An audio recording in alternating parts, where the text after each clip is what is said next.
I've been in real estate for a while, and I thought I'd seen every scam in the book. But this is some parent trap gone wrong, high-stakes identity fraud type of insanity. The players.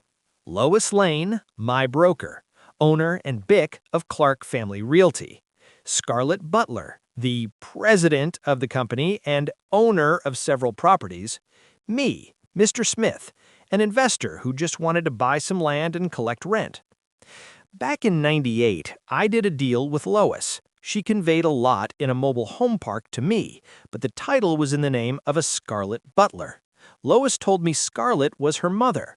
Weirdly, Lois failed to mention that Scarlett only actually owned a 1/3 interest in that lot. Red flag number 1. Later, I loaned Scarlett Butler $20,000, secured by a deed of trust on 7.5 acres of land. Lois handled everything. A year later, Lois owed me about $9,000 for a commercial building she was leasing from me. To secure the debt, she had another deed of trust prepared against that same 7.5-acre tract, but she told the attorney that Scarlett was the debtor, not her. Here is where it gets wild. Lois was a notary public. She took the legal documents the attorney prepared, signed Scarlett Butler's name, and then, I kid you not, notarized her own forged signature using her Lois Lane notarial seal. I started getting suspicious. I started digging. I realized I had never actually seen Scarlett Butler. When I confronted Lois, she told people, and eventually the DMV, that Scarlett was her twin sister. I filed a complaint with the Real Estate Commission.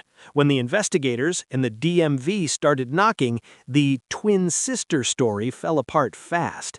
It turns out Lois held 2 separate driver's licenses, one as Lois and one as Scarlett. She had 2 different Social Security numbers. She used them interchangeably to hide ownership and debts.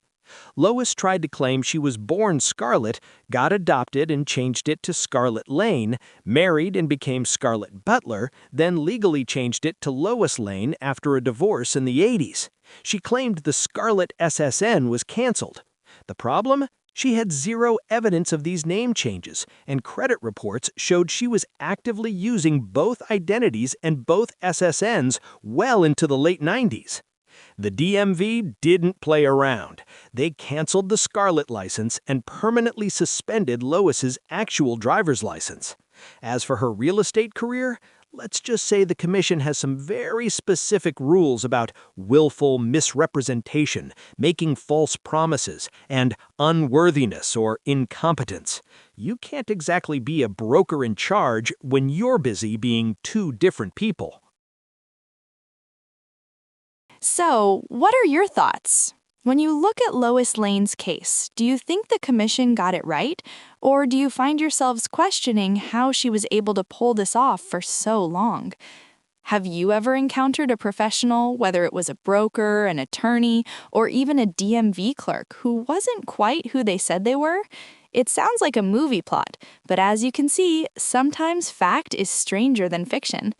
If you have a story that makes you shake your head, or even just a question about the specific NCGS violations we discussed, please share it in the comments below.